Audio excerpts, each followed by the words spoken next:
আসসালামু আলাইকুম। Hello and welcome to my new video. আজকে তোমাদের সাথে শেয়ার করব একদম মুচমুচে পারফেক্ট ফ্রেঞ্চ ফ্রাই রেসিপি। তাই প্রথমে মিডিয়াম সাইজের দুটি আলুকে ভালোভাবে ধুয়ে পরিষ্কার করে নেব। এরপর আলুগুলোর খোসা ছাড়িয়ে লম্বা লম্বা শেপ করে কেটে নেব। এরপরে একটি পাত্রে পানির সাথে লবণ মিশিয়ে কিছুক্ষণ ফুটিয়ে নেব।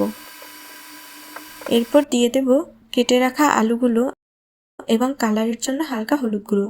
তো আলুগুলো আধা সিদ্ধ হয়ে গেলে একটি ঝাঁপিতে ঢেলে পানিগুলো শুকিয়ে নেব। পানি পুরোপুরি ঝরে গেলে আলুগুলোকে একটি প্লেটে তুলে নেব।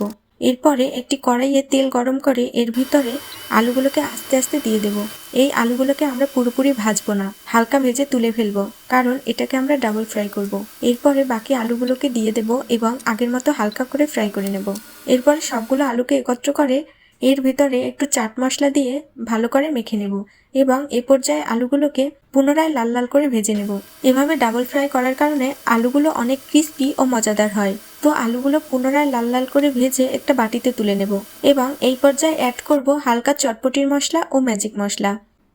এরপরে মশলাগুলোকে ভালো করে মিক্সড করে নিলেই আমাদের ফ্রেঞ্চ ফ্রাই রেডি। এবার পরিবেশনের পালা। তো আমি একটি প্লেটে ফ্রেঞ্চ ফ্রাই, একটু টমেটো সস ও একটু ম্যাজিক মশলা দিয়ে পরিবেশন করব। তোমরা একবার হলে বাসায় এই রেসিপিটা ট্রাই করে দেখবে। তো সবাই ভালো থাকো, সুস্থ থাকো, আল্লাহ হাফেজ।